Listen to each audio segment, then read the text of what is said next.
Luzon, Visayas, and Mindanao. I am Nathaniel Frank El Puerte. I am Divine Grace Lagok, and we are your anchors for today. Multi-grade is an education where a teacher facilitates multiple grade levels in a single classroom. We can see this method to the schools that are located in mountainous areas where schools are facing shortage of teachers. This forced an educators to teach many grade levels at the same time. That's right, partner. This is one of the issues that we always heard from teachers who struggles the most. Yet, their salaries are still not enough. Just sit back, relax, and listen. Now, we will show to you the dilemmas of facilitating multi-grade classroom. Good morning, class. How are you today? Good morning, Ma'am. Better than yesterday, Ma'am. Good morning, ma'am. Good morning, Ma'am. Morning, ma'am. Good morning, classmates. Okay, please take your seat now. So before I proceed to our discussion, let me check first your attendance. I observe that most of you are absent. Good morning, ma'am. Sorry for being late. Because I came from very far away from here. Good morning. That's okay, dear. You may take your seat now. Let's continue our last discussion. May I ask you what was our last topic? It's all about verbs, Ma'am. Very good. It's all about verb. What is verb again, class? Verbs are action words, ma'am. Very good. It's an action words. Okay, let's have an activity regarding verbs. I will group you into 3. Count 1, 2, 3. So, group 1 is stay together, group 2 is stay together, and group 3 is stay together. Class, why are you all stiff and not participating? You're supposed to be discussing with your group members. You should help one another to make a great output. Celia. Ma'am, we are intimidated. Yes, Ma'am, and some of our groupmates are not participating. They have their own word. They don't want to communicate with us. If that's the case, you can choose your own group so that you can collaborate comfortably. Is that okay, class? Yes, Ma'am. Thank you po.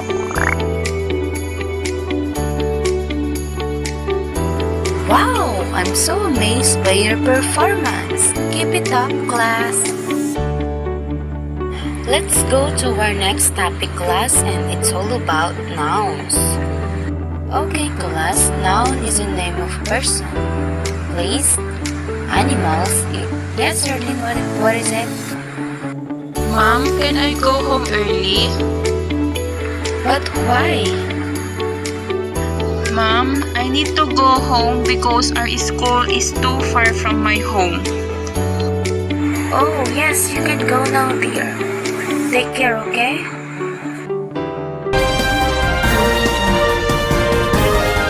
As we listen, it is not easy to handle multi-grades simultaneously.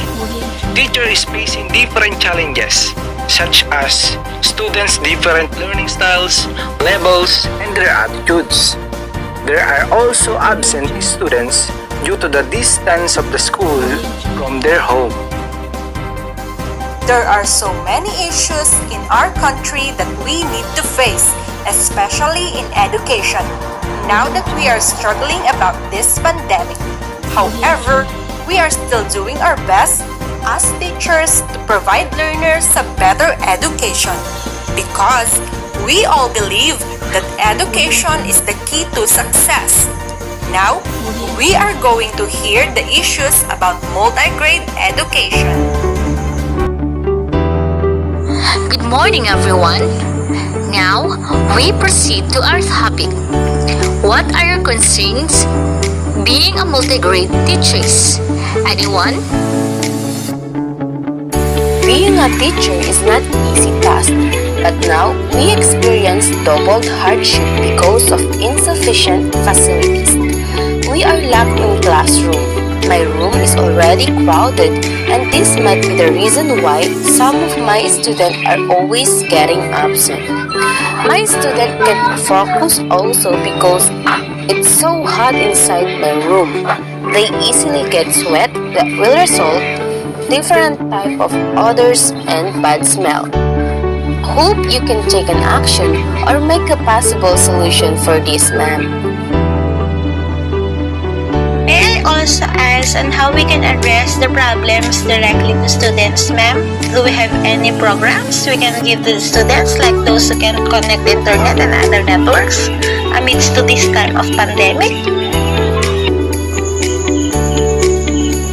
As a multi-grade teacher is not easy because there are a lot of problems we encountered. One of our problem is lack of proper funding.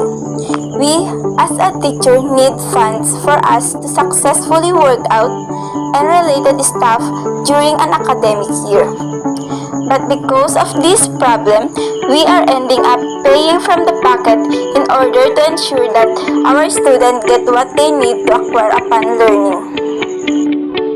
Good day, everyone.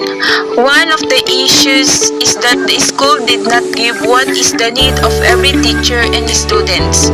We all know that we are a multi-grade teacher, and one of our problems is lack of materials or resources in teaching. As a teacher, we need your support to deliver the lesson in a good manner, wherein we teachers are need to use our money in buying the needs of our class in order for us to deliver the lesson effectively. And we teachers become short in money. How can you solve this kind of issue, ma'am? Okay, everything's noted. I will try my best and ask all your concerns to the Department of Education. Good morning, Mom. I know you're busy, but please allow me to open up the problems that our school is suffering right now. Okay, you may proceed. Yesterday, Mom, I conducted a meeting and almost half of the teachers find difficult in teaching multi-grade learners. According to them, they cannot teach well, especially this time of pandemic, Mom, because of some reasons, such as lack of facilities and funds, poor internet connection, diverse learners, lack of instructional materials. That's why I am here, Mom, to ask some help. Okay, regarding to that issues, lack of learning materials, we have textbook and other instructional materials. This program aims to provide public schools and learning centers quality text-based learning resources aligned with the K-12 curriculum as primary basis or supplement to teaching and learning processes. Target beneficiaries are all K-12 and ALS learners and teachers in all public schools and community learning center nationwide. For example, we have science and math equipment. This program aims to provide complete packages of science and mathematics equipment to public schools in order to address the lack of equipment and comply with the requirements of the K-12 curriculum. Beneficiary, public elementary, junior high school, and senior high school students under the K-12 program across the country are the recipients of this program. For that matters, lack of learning facilities, we have basic education facilities. The Basic Education Facilities Fund is the funding facility of the department for its school building program, which covers the improvement and maintenance of school facilities. It shall be utilized for the provision of classroom, workshop, replacement of old dilapidated buildings, provision of furniture, repair and rehabilitation of classrooms, including water and sanitation facilities, and electrification. It also includes the installation of electric fan and modern equipment such as flat screen television in every classroom to help students with their studies. Then, in terms of construction of school buildings, prioritization of recipient schools and beneficiaries, priorities for the construction of classroom are as follows. First, requirements of kinder, elementary, junior high school, and senior high school. Second, schools with at least 50% enrolled indigenous people students. Third, school in 6th class municipalities. Fourth, multi-grade schools. And fifth, special education centers schools.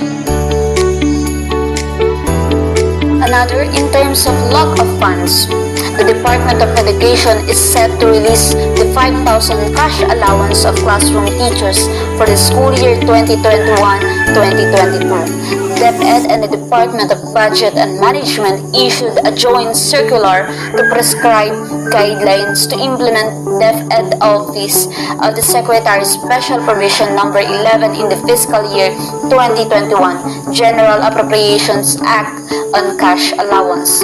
In the joint circular, classroom teachers will receive a 5,000 cash allowance intended for the purchase of teaching supplies and materials, tangible or intangible, for the conduct of various modes of learning, internet, and other communication expenses, and for the annual medical examination expense. With the help of Congress, the department is continuously pushing for better financial support for our public school teachers. This year is actually the start of the staggered increase for our teachers' cash allowance who are truly committed to deliver quality education despite the pandemic. Cash allowance shall be given to entitled public school teachers not earlier than the official start of every school year or as may be decided by the Education Secretary or designated authorities in cases of emergencies. Now, with regards to distance learning, education must continue even in times of crisis, whether it may be a calamity, disaster, emergency, quarantine, or even war. We appreciate the efforts of Information and Communication Technology Service and Undersecretary Pasqua for making this platform available in these trying times. So, to all educators, I want you to take note of this. Distance learning is not only limited to online learning. This approach has 3 types of delivery modalities, depending on the student's available resources: the online distance learning, modular distance learning, and self-learning module, TV, radio-based instruction. However, online and modular learning are among the different distance education modalities being implemented by the Department of Education this year, as in-person class remains suspended due to threat of COVID-19. Now, the department will continue to monitor the situation in school under the new normal in response to the challenges that would arise. We monitor on a day-to-day basis, and if there are challenges, we make adjustment. Thus, aside from internet connectivity, we have modules that are prepared specifically for elementary pupils that need to be cleaned by the parents. Okay, let me repeat what I have said. Aside from internet connectivity, we have modules that are prepared specifically for elementary pupils that need to be cleaned by the parents. That would be all. Thank you. Thank you so much, Madam Secretary Leonor Mactolis Briones. Now that we are enlightened and comforted by what we heard from you, Ma'am, we will make sure that we will improve our work and will do our best to provide the best education for our learners. Once again, thank you, Ma'am. God bless you. Teaching multi-grade classroom isn't easy as others think. The teacher must develop perseverance, patience, self-efficacy, higher order thinking skills, and decision-making skills. We should plan for an effective teaching methodologies, approaches, pedagogical and technological knowledge in order to win the learning of students. Yes, a lot of challenges will distract us in teaching the learners, but if we will keep our eyes to our goals, which are the good fruits for the future of the children, we will persevere and never surrender because we know that our efforts are worth it. Thank you for listening to our presentation. We hope that you learned something from us about this kind of dilemmas, as well as hoping that we can solve this kind of issue. Have a good day. We, again your anchors, Nathaniel Ferrate and Divine Grace Lago, now signing off.